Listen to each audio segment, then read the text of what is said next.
Good morning, students. I am Ankit, your science teacher. In previous chapter, we should discuss about the physical nature of matter.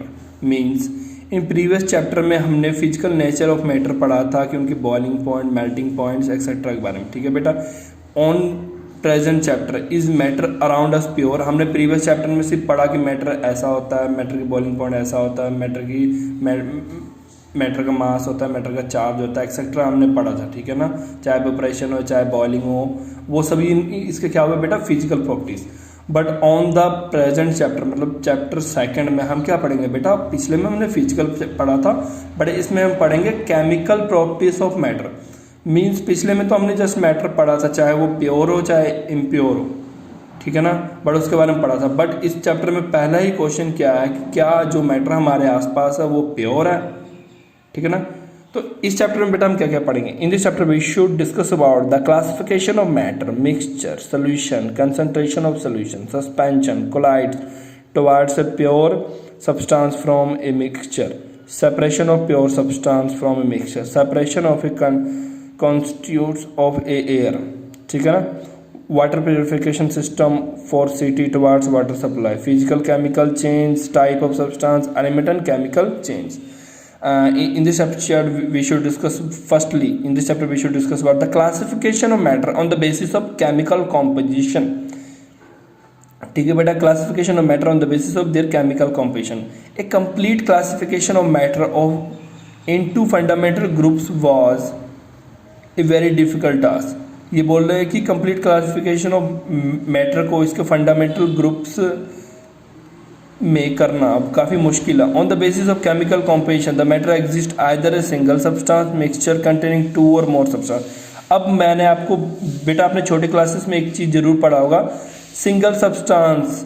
एक आपने पढ़ा होगा homogeneous, एक पढ़ा होगा heterogeneous. ठीक है ना बेटा. Homogeneous solution, heterogeneous solution. ठीक है ना. इसमें देखो क्या होता है, matter exist either single substance, या तो इसमें सिंगल सब्सटेंस हो, या तो मिक्सचर कंटेनिंग टू और मोर सब्सटेंस हो. ठीक है ना. अब सबसे पहले सिंपल पढ़ो. A sample of matter containing only one substance, वो सैंपल. ठीक है ना. एक चीज याद रखो, खुद अपने आप माइंड में सोचो बेटा, जिसमें मिलावट ना हो. इस वर्ड का मतलब क्या हुआ कि उसमें सिर्फ कोई एक तरह का ही चीज होना चाहिए. अगर गोल्ड है तो प्योर गोल्ड ही होना चाहिए. अगर उसमें चांदी मिला है या कॉपर मिला है मतलब मिलावट है, मतलब मोर देन दो चीजें उसमें मिक्स है.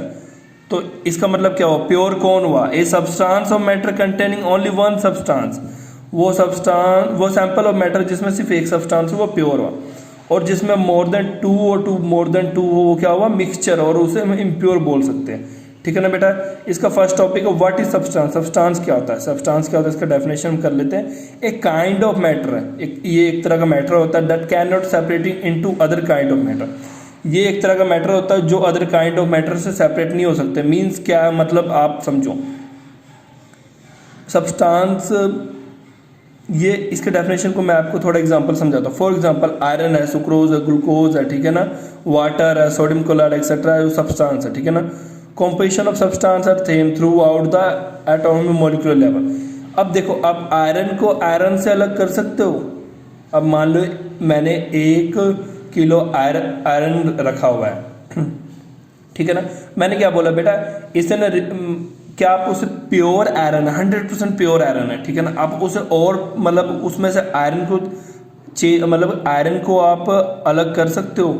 आयरन में से आयरन को अलग कर सकते हो. जैसे मतलब समझो, अगर बेटा कोई चीज प्योर है तो आप उसमें से आप उसे और प्योर नहीं कर सकते हो. जो मान लो कि कोई चीज अगर 100% प्योर है तो आप उसे चाहे 50 बार और प्योर कर लो, बट वो उसकी प्योरिटी 100 से ऊपर नहीं चल जाएगी, 101 नहीं होगा. वैसे ही आप सब्सटेंस में से सब्सटेंस को कभी भी अलग नहीं कर सकते हो. चाहे एग्जाम्पल आयरन, सुक्रोज, ग्लूकोज है, वो क्या है बेटा, उसकी फिक्स कॉम्पोजिशन है, वो प्योर है 100%. उनमें से उनको जैसे example the composition of substance eight same throughout the even, उनको चाहे मोलिकुलर लेवल मतलब काफ़ी छोटे लेवल तक भी चल जाओगे तो आप उनको अलग नहीं कर पाओगे. ठीक है बेटा. अब इसके करेक्टरिस्टिक्स देखते हैं. सब्सटेंस कंटेन ओनली, अब देखो क्यों नहीं अलग कर सकते, क्योंकि उनमें एक तरह के ही चीजें होती है. ठीक है ना. अब देखो, जो चीज प्योर है, ठीक है ना, उनमें एक तरह की चीज़ें ही होगी, और जो एक तरह की चीज़ें होगी उन्हें आपस में आप अलग नहीं कर सकते हो, बट जो इम्प्योर है उन्हें अलग कर सकते हो। कैसे? मान लो उनमें दो तरह की चीज़ें हो, आप एक ऐसी टेक्निक लगाओ जिससे कि एक तरह की चीज़ें अलग हो जाए दूसरे तरह की चीज़ों से, ठीक है ना। बट प्योर में तो एक तरह की चीज़ें तो उनको अलग कर ही नहीं सकते। ये substance is perfectly homogeneous. Homogeneous क्या होता है? जिसमें एक तरह के सोल्यूशन से बनाओ, उसमें एक तरह का कॉम्पोजिशन नहीं हो। मान लो कि ए को पानी में मिक्स करके हमने सोल्यूशन बनाया, तो उस पानी में क्या है बेटा? सिर्फ ए है। उस पानी में मान लो सिर्फ ए है, तो क्या होगा? उसे आप अलग नहीं कर सकते हो चाह के भी। A substance have definite composition which does not change with time. A substance have definite melt, और उनके मेल्टिंग पॉइंट भी डेफिनेट होगा, बॉइलिंग पॉइंट भी डेफिनेट होगा, डेंसिटी भी डेफिनेट होगा। डेंसिटी अब देखो, जो प्योर वाटर है चाहे जितनी मर्जी बार उसे आप थर्मामीटर से चेक कर लो, वो 100 डिग्री पे बॉयल करेगा अनटिल अनलेस उसमें कोई प्योरिटी ना हो। तो वैसे next question, how to check the purity of substance. अब सिंपल सी बात है, अब आपको पता है कि वाटर का बॉइलिंग पॉइंट 100 डिग्री है, तो अगर वो वाटर प्योर है तो वो 100 पे ही जाकर ही बॉयल होना शुरू होगा। हाँ, अगर वाटर में कुछ गंदगी है, इम्प्योरिटी है, तो वो उससे कम पे ही बॉयल करना शुरू कर देगा। बट शर्त क्या है बेटा? उसमें कुछ इम्प्योरिटी होना चाहिए। ई सब्सटेंस है डेफिनेट मेल्टिंग, बॉइलिंग और डेंसिटी होता है बेटा, ठीक है। And this property is very sensitive to determine the melting boiling point. अगर वो 100% प्योर है तो उनकी बॉइलिंग, मेल्टिंग पॉइंट, डेंसिटी कभी चेंज नहीं होगा। अगर उनमें इम्प्योरिटी है तो वो चेंज होगा बेटा टाइम के साथ, ठीक है। Melting boiling point at 1 atmosphere pressure for some common substance, ठीक है ना। वो ये टेबल की बात करें, वो हम नेक्स्ट लेक्चर में देखेंगे। Thank you for today. And मैंने बेटा आपको प्रीवियस लेक्चर में भी एक बात बोला था कि आप अपनी कॉपी मेंटेन करना आप शुरू कर दो। नीट एंड क्लीन कॉपी आपने बनाना है विद डेट के साथ।